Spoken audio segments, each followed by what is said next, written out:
Olá, eu sou Lauro Jardim. Eu sou o Gabeira. Eu e o Gabeira estamos hoje aqui, como em todas as terças-feiras, para bater o nosso papo semanal sobre os assuntos quentes do Brasil. E, pro bem ou pro mal, o que não falta é assunto pegando fogo nesse país.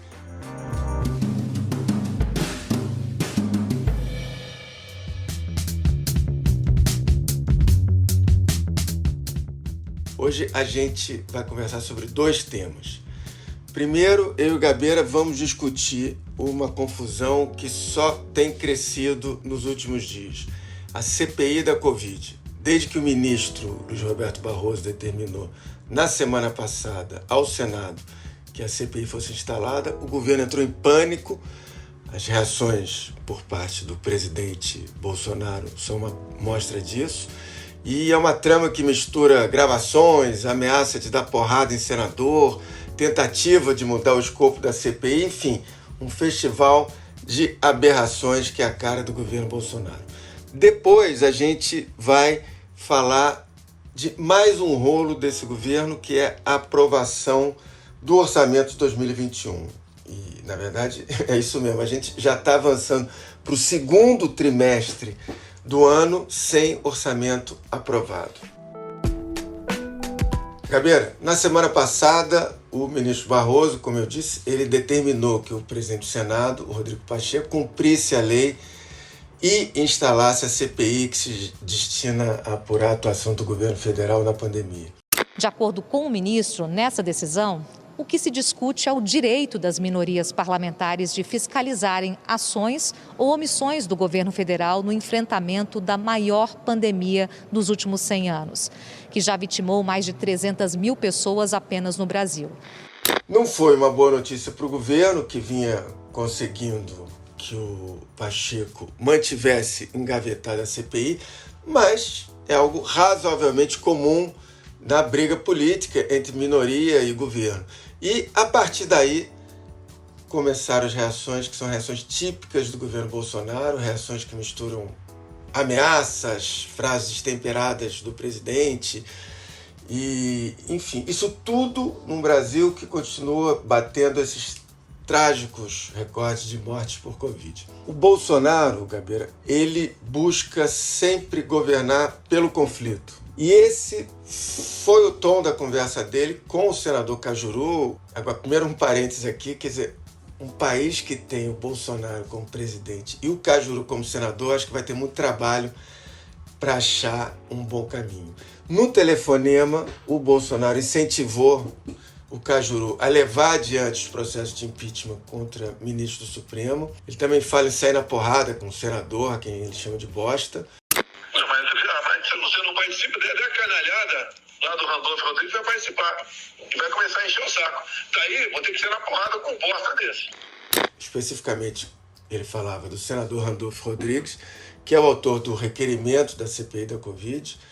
Gabeira, independentemente do absurdo da ameaça, do linguajar chulo, me impressiona também o fato do presidente do Senado, Rodrigo Pacheco, não ter feito qualquer defesa do senador Randolph.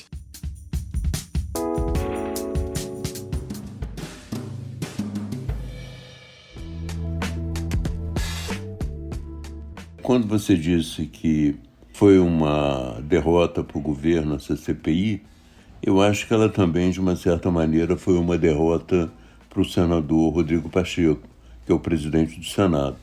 2 semanas antes da decisão do Barroso, eu havia entrevistado o Pacheco na Globo News e perguntei a ele sobre a CPI. Aí ele deu todas aquelas explicações que ele costuma dar sobre o momento do Brasil, a necessidade de união, toda aquela conversa mineira de Sim. Vamos nos unir, vamos esquecer as nossas diferenças. Mas eu falei com ele, olha, fui parlamentar. Eu sei que, uma vez cumpridas as exigências, eu até reconheço que as suas intenções são boas, mas por que as suas boas intenções vão prevalecer sobre as boas intenções de quem assinou a CPI? A lei é clara nesse ponto, né? E, na verdade, o que me pareceu, eu até perguntei, está se mostrando autoritário? Na verdade, ele está usando uma situação excepcional da pandemia para evitar que as minorias tenham seus direitos garantidos. Então, isso foi uma derrota para ele também, entende? Ele foi levado a abrir a CPI sem querer abri-la, né? O presidente da República teve essa reação que era mais ou menos esperada. Toda vez que você tem um caso desse, vamos investigar alguma coisa. Aí chega alguém e diz o seguinte, olha, vamos investigar isso, mas também vamos investigar aquilo. O outro também estava errado. Então, é uma tentativa de dizer o seguinte, olha, vamos colocar tudo sob investigação para não investigar nada. Olha só, o que tem que fazer para ser uma CPI que realmente seja útil para o Brasil? Mudar a amplitude dela. Bota governadores e prefeitos. É uma das razões da Constituição de uma CPI é ter um fato definido. E nada impede que no curso da CPI, se existem fatos em conexão, que nós chamamos de fatos conexos, ela tem também o direito e o dever de investigá-los. Você vê, por exemplo, essa falsa dicotomia entre investigar o governo federal e investigar o governo estadual ou municipal.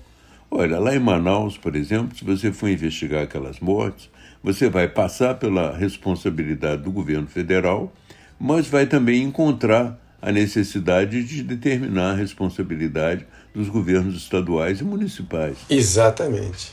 Agora, no Rio de Janeiro, por exemplo, onde a investigação avançou e o governador já caiu, tem sentido uma CPI vir investigar o que aconteceu no Rio de Janeiro, gastar dinheiro, energia do país para, de uma certa maneira, chegar às mesmas conclusões que já chegou aqui?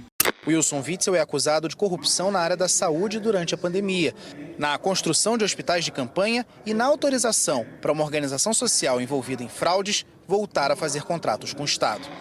Em Santa Catarina também é o mesmo caso. Se eles quiserem fazer uma CPI só para investigar governador e prefeito do lado de fora, que eu faço. Talvez eles cheguem também a fatos conexos que os levem a investigar o Bolsonaro.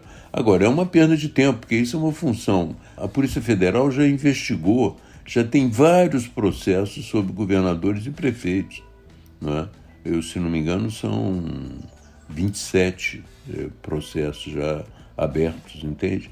E quanto às ameaças, né? O presidente da República tem o hábito, né, de dar porrada, né? Eu até mencionei, falei contigo, que ele parece um velho personagem do Cacete Planeta, uma saranduba que dizia, vou dar porrada, vou dar porrada. É isso que ele sabe dizer, entende? Mas, na verdade, o Cajuru, além de gravar essa fala do presidente, ele ficou um pouco zangado por ter sido levado ao Comitê de Ética pelo Flávio Bolsonaro. E agora está apresentando alguns fatos que certamente vão aparecer na CPI, que são importantes. Agora, Gabeira, tem que ver também, primeiro, se a CPI vai ser efetivamente instalada, apesar da determinação do ministro Barroso. Quer dizer, hoje, logo depois da gente gravar aqui, vai ter uma sessão no Senado que, em princípio, vai ser para instalação. Tem também a discussão amanhã, quarta-feira, no próprio Supremo, no plenário do Supremo. Já deu mostras que vai manter a determinação do Barroso em instalar a CPI, mas pode dar uma brecha dela ser só instalada após a pandemia. Aí tem as discussões dela ser presencial ou não ser presencial, e se for presencial, você tem aí o problema do distanciamento social. O que me parece é que o Rodrigo Pacheco vai fazer tudo o que está na lei para não instalar, e se instalá-la, que ela não funcione, que aguarde um outro momento pós-pandemia e tal. Porque se a gente for olhar o histórico dele, como você até já levantou aí na sua fala, ele nunca quis instalar essa CPI. Não, ele foi eleito com apoio do Bolsonaro, possivelmente. Exato. Se comprometendo com o Bolsonaro, não instalar a CPI de jeito nenhum. Eu considero que CPI de pandemia, neste momento, nessa quadra histórica do Brasil, com a gravidade da pandemia que nos exige união, vai ser um ponto fora da curva. E para além de um ponto fora da curva, pode ser o coroamento do insucesso nacional do enfrentamento à pandemia. É uma decisão equivocada e que invoca precedentes absolutamente inadequados para o momento do país. como ele é mais maneiroso do que o Bolsonaro, ou poderia, se eu quisesse usar uma outra palavra, ele não é doido como o Bolsonaro, ele não vai confrontar o Supremo diretamente, coisa que o Bolsonaro faria e faz. Ele vai fazer de uma outra maneira. Claro. Mas, enfim, eu acho que é muito importante a gente ver exatamente se vai ser instalada ou se ele vai arranjar uma brecha, ele, Rodrigo Pacheco, para fazer um certo jogo de cena, instalar, mas na prática ela não funcionar nesse momento. E você sabe que a CPI da fake news também deixou de funcionar.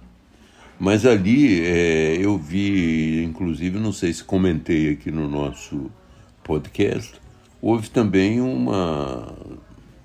houve emendas parlamentares generosamente aprovadas pelo governo para o presidente da comissão, que é o Ângelo Coronel, né? Ele ficou feliz, satisfeito, nunca mais falou no assunto, entende? Então, eu acho que isso certamente o governo vai tentar todos os caminhos para evitar a CPI. Você sabe que a luta para abrir uma CPI é um fato político. A CPI existindo é um fato político.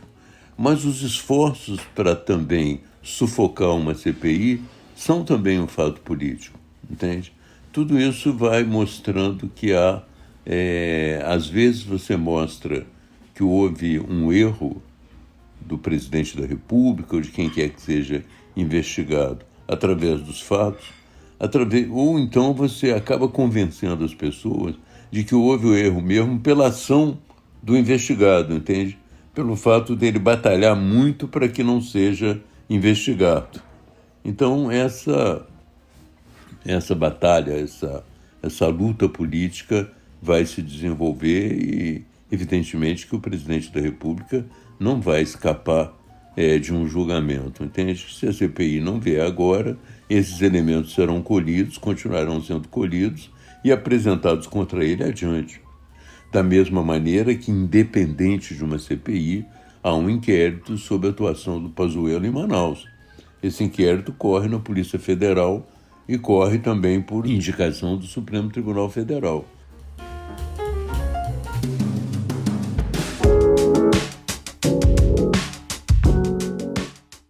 Bom, vamos para o nosso segundo tema de hoje, que é a confusão em torno do orçamento de 2021.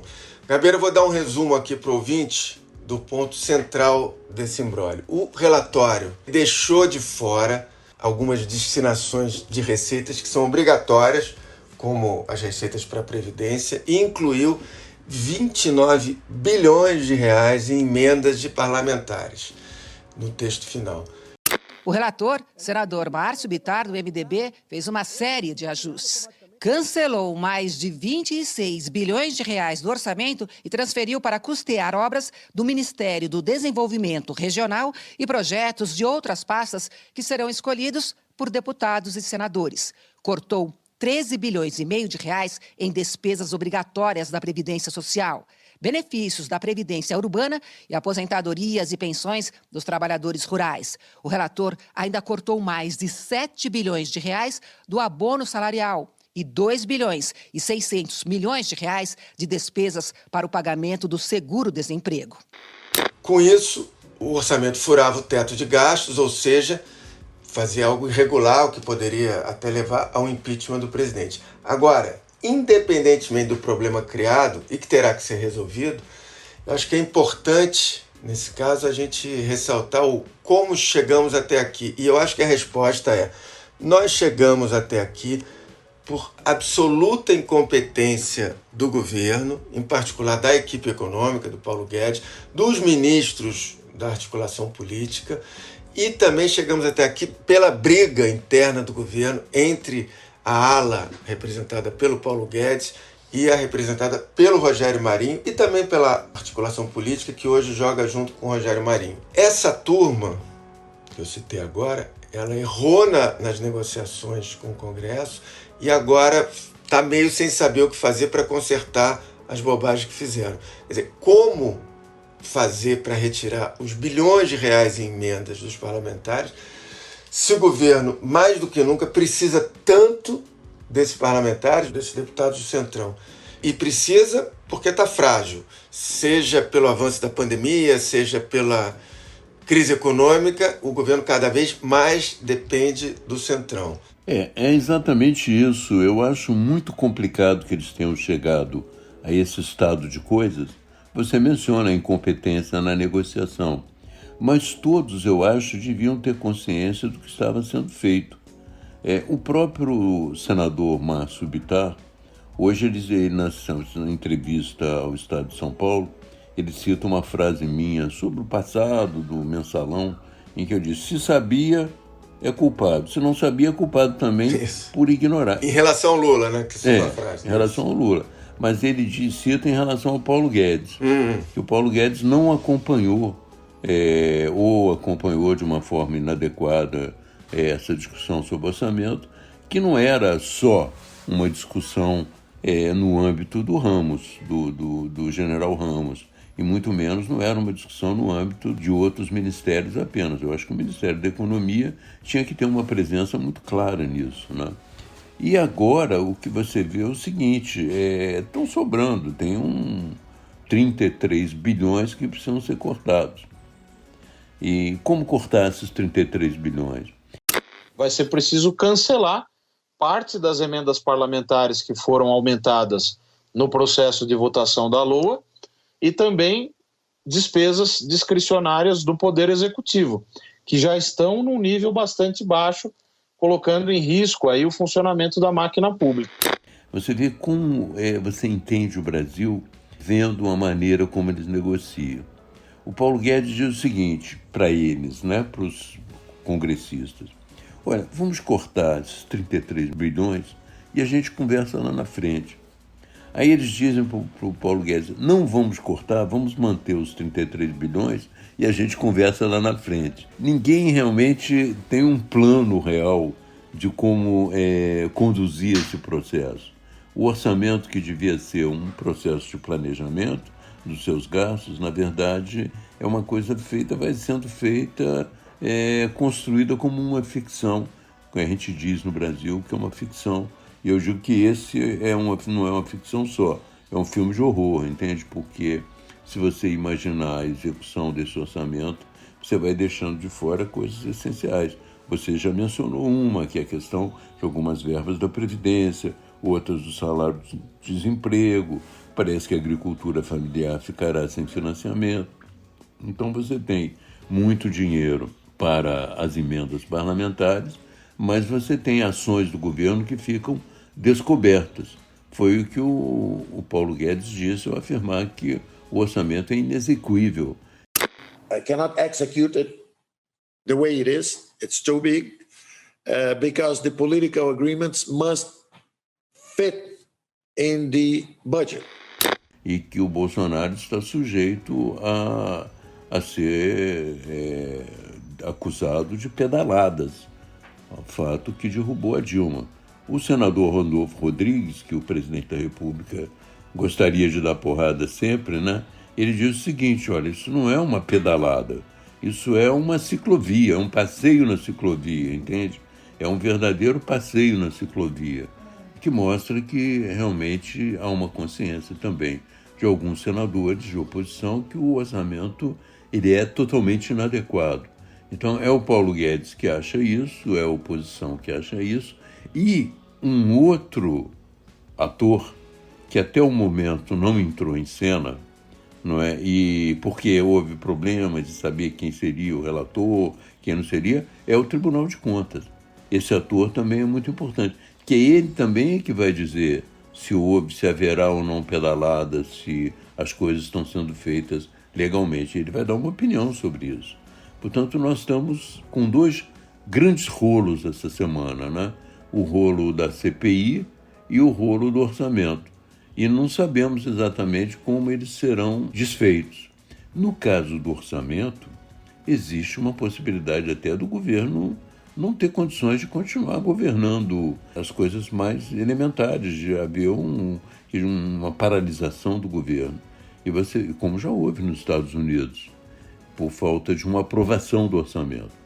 Se isso acontecer em plena pandemia, era só o que faltava, né? Você já tem um governo incompetente, omisso, e agora paralisado por força de lei, será uma tragédia ampla. Portanto, eu acho que a gente tem que ficar atento a esses dois fatos da semana. O fato mais político, mais evidente, mais candente, você diz até que Brasília estava sendo incendiada. Eu digo o seguinte, Brasília não está sendo incendiada. Existem também agora gente botando fogo. Bolsonaro bota fogo, né? Então, nós temos que observar esse fato mais candente, mas temos que observar também o problema do orçamento, porque ele vai ter muita repercussão no cotidiano dos brasileiros e brasileiras se não houver uma solução.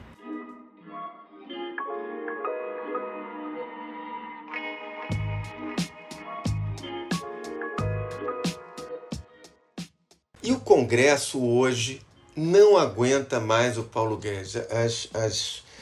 O que se fala do Paulo Guedes, tanto na Câmara quanto no Senado, são as piores coisas possíveis. Quer dizer, não que o Paulo Guedes não fale do Congresso a mesma coisa, mas a questão até uns meses atrás, dizia-se que o problema era uma relação que tinha se deteriorado entre o presidente da Câmara, o Rodrigo Maia, e o Paulo Guedes e tal. E que agora, com o Arthur Lira, tudo tinha entrado nos eixos. Mas isso não é verdade. Nas apurações que eu tenho feito, o Paulo Guedes juntou contra ele, nessa crise do orçamento, o Arthur Lira, a Flávia Arruda, que agora é ministra, o ministro Ramos, que era ministro da Articulação Política e agora é chefe da Casa Civil. Isso fora os ministros que já não, digamos, cruzavam os olhos com ele, como o Rogério Marinho e o Onyx Lorenzoni. As reuniões do Paulo Guedes com a cúpula do Congresso nas últimas semanas para tratar de orçamento foram péssimas, com gritaria. O Paulo Guedes é dado a tons exagerados de voz, mas com gritaria de lado a lado, acusações, vocês vão acabar derrubando o presidente, que é a frase que o Paulo Guedes diz muito, com esse orçamento e tal. The thing is how to deliver it. And this is where the problem is. One is politically convenient, but legally it leaves the executive with a legal shadow. Para quem conversa com ele, fica a impressão que ele vive numa bolha. No fim de semana ele conversou com um interlocutor que conversou comigo e o Paulo Guedes estava assim maravilhado, contente com o que ele chamou de reconhecimento da atuação dele como ministro, que teria sido demonstrada nos discursos feitos por alguns empresários durante aquele jantar na semana passada do Bolsonaro com os empresários de São Paulo.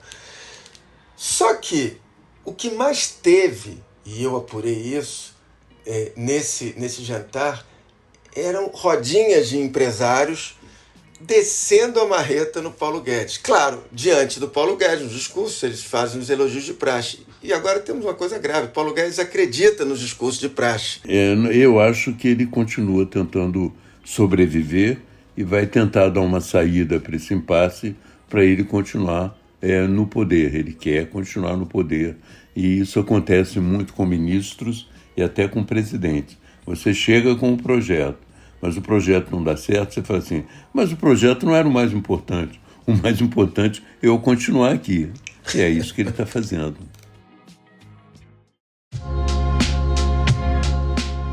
Bom, está terminando o Lauro Gabeira de hoje, a gente fica por aqui.